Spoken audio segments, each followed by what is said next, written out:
My girlfriend went to an after party with some random people from the club and came back without makeup. So I've been together with my girlfriend for 9 months now. So far everything seemed alright with little to no trust issues.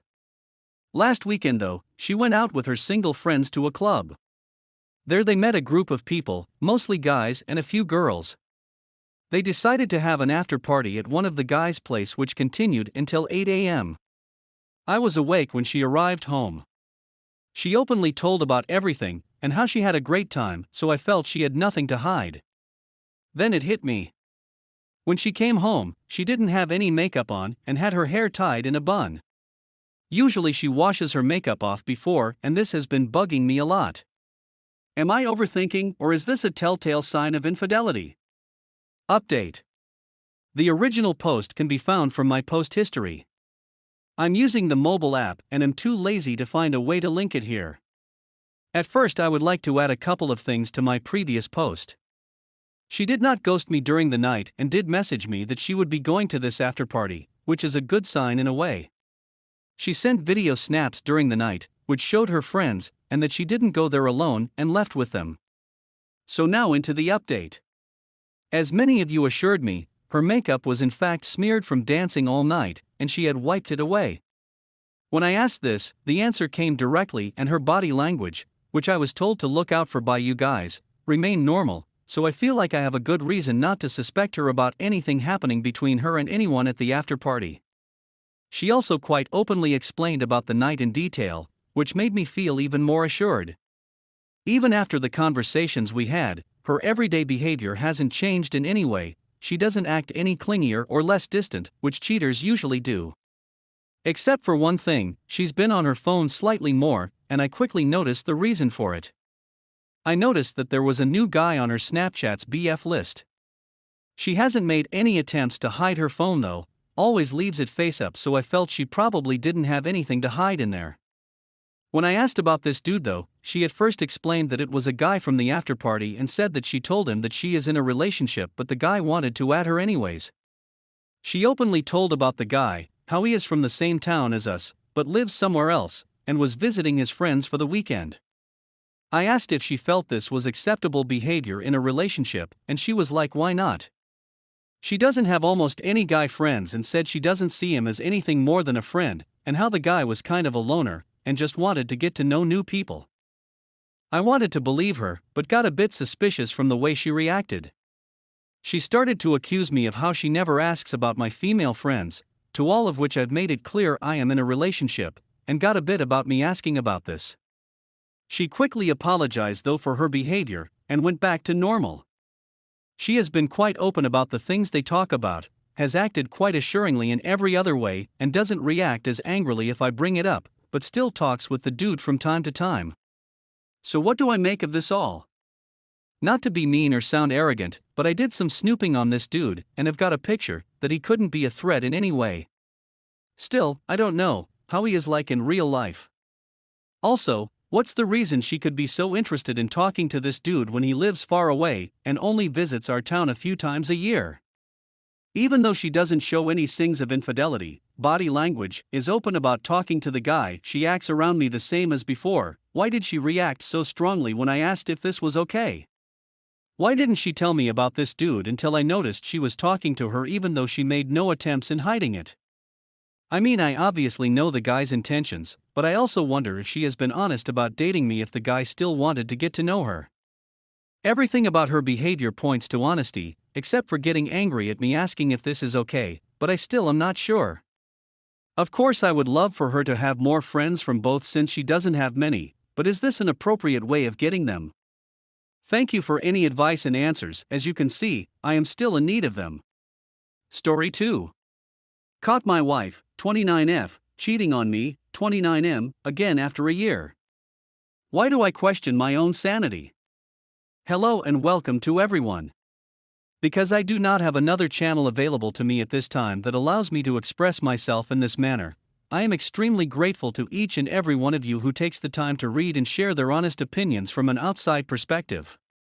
This is my first post here, and I simply wanted to express myself, gather some opinions, and vent.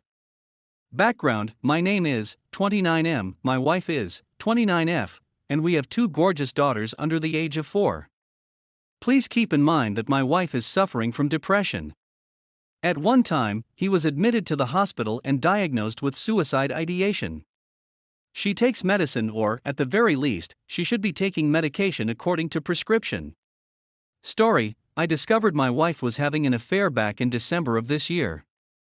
I didn't find out until a month later, in January 2022, when my 2-year-old daughter handed me my wife's mobile phone, which had been left in the living room since it was out in the open. The lights came on as a result of a text message that had arrived. When I picked up the phone, I found a text message that stated "I love you." I immediately responded. My heart skipped a beat when I recognized the name. It belonged to a close friend of hers. Not only from that one communication, but from all of the previous messages that had been sent. Angry, shocked, disappointed, and overwhelmed with a sense of foreboding, I looked about.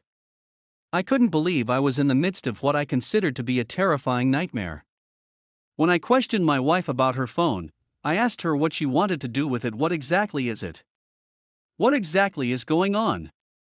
I'm not exaggerating when I say that the first thing that comes out of her lips is, "Why are you even looking at my phone?" I became even more enraged as a result of what happened. I couldn't believe what she said when she opened her lips. She didn't express any remorse until much later in our talk. However, now that I think about it, I believe that is correct.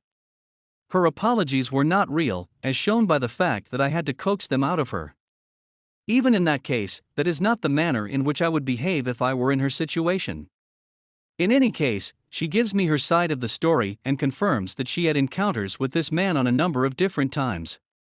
I wasn't providing her what she needed, nor was I genuinely listening to her for a time, she said, emphasizing that she was dejected and unhappy at home, and that I wasn't giving her what she needed, nor was I truly listening to her. In general, she attempted to portray herself as the victim and place the responsibility on me for her behavior. Because I didn't know how to respond knowing what I know now, I ended up taking the fall for it and seeming like a fool. I actually held myself responsible for her infidelity. When I think about it now, the words devastation and heartbreak don't even come close to describing how I felt at the time, and how I feel today simply thinking about it. This sort of conduct is not something I would desire on anybody. After a month, I decided that I wanted to continue our relationship and attempt to reconcile with her, but the only way for it to work was for her to end the affair and ban this person from all kinds of social media outlets, messaging apps, and other similar platforms. Remove this home wrecker from our lives on a literal basis. Her actions were seen by me, who was there when she made the phone call, and blocked him from all social media platforms. A year has passed, and although we've had some bumps on the road, I've had the impression that things were improving. We continued to attend a couples therapist once a week for around 6 to 7 months, which was a good investment. We came to the conclusion that the sessions were no longer necessary and proceeded to put into practice what we had learned throughout the meetings. It's now February 2022, and it's a Saturday morning in the United Kingdom. I get out of bed at 5:30 a.m. to feed our cat. When I returned to our bedroom, I saw her phone was on the table next to her. I just wanted to put the phone down and go back to sleep, but I realized it was the AP's username on the screen. I couldn't believe my eyes when I saw what I saw. I waited for a while, certain that this was nothing more than a nightmare. I didn't read any of the notes since the ones I had read were more than enough for me. Everything that I had believed had ended a year ago came rushing back to me like a flash in front of my eyes. This time, I remained cool and collected, and I did not shout or yell in frustration like I had done the previous time. I roused her from her sleep and said, "What is this person's name? What exactly is going on?" She didn't say anything for around 5 to 10 minutes. There was full and utter quiet. She then goes on to say that this is the second time she wasn't happy, she was miserable, and she couldn't seem to shake the feeling she had for this person. However, he just reached out to make sure I was still alive and was in good health. At that point, I simply couldn't put my faith in anything she said anymore. When I gave her another opportunity, she spit straight back in my face the little faith I still had in her. From there, she didn't immediately apologize for her actions. She attempted to portray herself as the victim, justifying her actions and claiming that it was my fault for believing that we didn't need to continue couples counseling after the first 6 to 7 months. I went for a 30-minute stroll outdoors before returning and said I'm looking for a divorce. Even though I still care for you, I can't keep torturing myself in this way. Since then, I've continued to have doubts about my own abilities. My self-esteem has never been so badly destroyed in my whole life as it is right now. I feel marriage is sacrosanct because I was brought up in a family that had that belief. As a result, we are now in the process of hiring an attorney in order to prepare for the divorce process. I'm still trying to make sense of things, and I've been talking to my pals for help as well. Once we are divorced, I want to inform her family the reason for our separation rather than her attempting to conceal the facts. However, what do you think? Is it a good idea? I feel obligated to do so in order to guarantee that people do not believe any falsehoods that may come out of her lips in order to forward her own goal. First and foremost, why do cheaters choose to play the victim whenever they are caught? 2. Why do cheaters hold the betrayed spouse responsible? 3. Why do I begin to doubt my own sanity when I am not the one who cheated in the first place? I want to express my gratitude once again to everyone who took the time to read and comment on this post. I hope that everyone who has moved on is in a better mental condition and is with someone who really loves and respects them, no matter what happens in the rest of their lives.